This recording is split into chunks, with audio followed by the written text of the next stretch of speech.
परिवर्तनी एकादशी की जय। परिवर्तनी एकादशी की कथा। परिवर्तनी एकादशी भाद्रपद के शुक्ल पक्ष की एकादशी को पद्मा एकादशी भी कहते हैं। यह श्री लक्ष्मी जी का परम आह्लादकारी व्रत है। इस दिन भगवान विष्णु क्षीर सागर की शैय्या पर शयन करते हुए करवट बदलते हैं, इसलिए इसे करवटनी एकादशी भी कहते हैं। एक दिन लक्ष्मी जी पूजा करना श्रेष्ठ है, क्योंकि देवताओं ने अपने पूर्ण राज्य को पाने के लिए महालक्ष्मी जी का पूजन किया था। परिवर्तनी एकादशी की कथा। त्रेता युग में प्रहलाद का पौत्र राजा बलि राज्य करता था। वह ब्राह्मणों को सेवक तथा भगवान विष्णु का भक्त था और इंद्र आदि देवताओं का शत्रु था। अपने भुज बल से देवताओं पर विजय प्राप्त करके उन्हें स्वर्ग से निकाल दिया। देवताओं को दुखी देखकर भगवान ने वामन अंगुल का रूप धारण कर किया और बलि के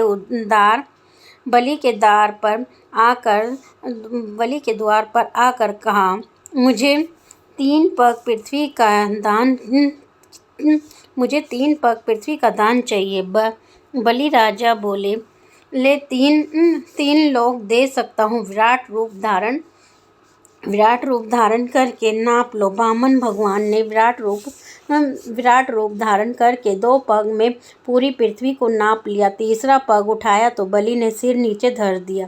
प्रभु ने चरण धर कर दबाया तो बलि पाताल लोक में चला गया।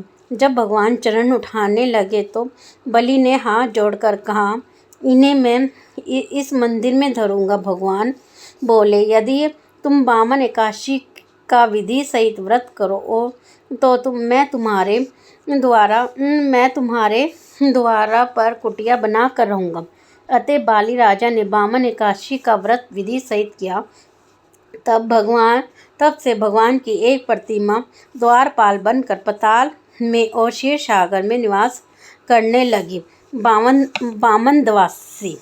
भाद्रपद की शुक्ल पक्ष की द्वादशी को वामन द्वादशी कहते हैं। व्रत की विधि। इस दिन स्वर्ण या यज्ञोपवीत में वामन भगवान की प्रतिमा स्थापित कर स्वर्ण पात्र में अर्घ्य दान करें, फल फूल चढ़ावें और उपवास करें। पूजन मंत्र। देव शवराय देवस्य देव सबूति कारणे प्रभाते सब देवाना वामने नमो नमः।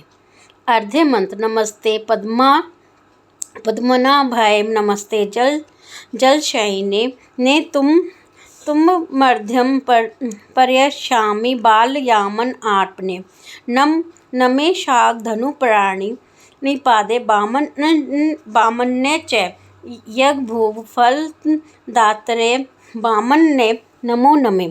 पूजा का दूसरा विधान। भगवान वामन की स्वर्ण मूर्ति के समक्ष 52 पेड़े तथा 52 दक्षिणा रख कर पूजन करें। भगवान वामन का भोग लगाकर सकोरों में दही, चावल, चीनी, शरबत तथा दक्षिणा ब्राह्मण को दान करके व्रत का प्रण करते हैं। इस दिन उद्यापन व्रत समाप्ति उत्सव भी करें। उद्यापन में ब्राह्मणों को एक माला, गौमुखी, कमंडल, लाठी, आसन, गीता, फल, छाता, खड़ाऊ तथा दक्षिणा देते हैं।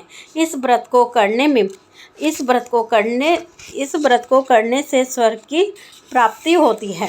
बलि राक्षस की प्राप्ति होती है। बलि राक्षस ने वामन द्वादशी की कथा। बलि राक्षस ने एक बार देवताओं को हराकर स्वर्ग पर अधिकार कर लिया।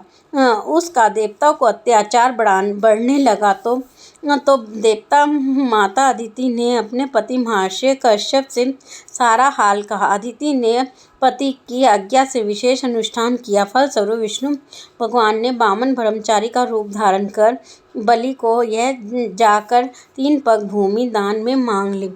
बलि 3 पग भूमि देने के लिए दैत्य के गुरु शुक्राचार्य के मना करने पर भी वचनबद्ध हो गए। वामन रूपी विष्णु ने एक पग में पृथ्वी, दूसरे पाव में स्वर्ग और तथा ब्रह्मलोक नाप लिया। तीसरे पैर बलि की पीठ पर रख कर उसे पाताल भेज दिया। देव माता अदिति की कोख से पद शुक्ला द्वादशी को वामन अवतार होने से ही इसे वामन द्वादशी कहते हैं। बोल राधे राधे।